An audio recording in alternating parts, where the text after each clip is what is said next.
അങ്ങനെ വീക്കെൻഡ് ആവാൻ ഇനി 2 ദിവസമേ ബാക്കിയുള്ളൂ. അപ്പൊ ഫ്രിഡ്ജിലിരിക്കുന്ന സാധനങ്ങളൊക്കെ തീർത്ത് പോകണല്ലോ.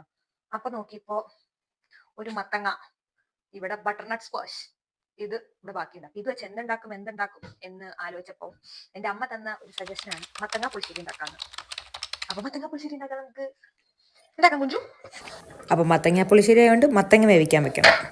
Some water, salt to taste, some chili powder. നമുക്ക് ഇവനെ അടച്ചു വെച്ചിട്ട് ഒരു 2 വിസിലേൽപ്പിക്കാം. മത്തങ്ങ. ഇനി തേങ്ങ, ജീരകം, പച്ചമുളക്, കുഞ്ഞുള്ളി ഇത്ര സാധനം കൂടെ അരച്ചിട്ട് നമ്മുടെ മത്തങ്ങക്കൂട്ടന്മാര് നല്ലോണം വെന്തിട്ടുണ്ട്. ഇനി നമുക്ക് ഇതിനകത്ത് ഏത്തപ്പഴം അടിയാം.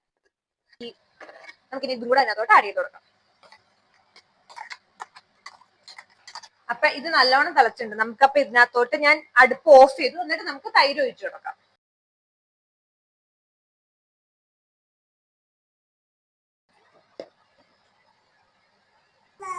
ഇനി പ്രത്യേകിച്ചൊന്നുമില്ല. നമ്മൾ കടുക് വറുക്കണം. അതിനുവേണ്ടി വെളിച്ചെണ്ണ ഇടുക, കരിവേപ്പില ഇടുക, വറ്റൽമുളക് ഇടുക, കടുക് ഇടുക, ഉലുവിടുക. എല്ലാം കൂടെ നല്ലോണം വറുത്തതിന് ശേഷം നമ്മുടെ മത്തങ്ങാ പുളിശ്ശേരിയിലേക്ക് ആഡ് ചെയ്ത് കൊടുക്കണം. That's all.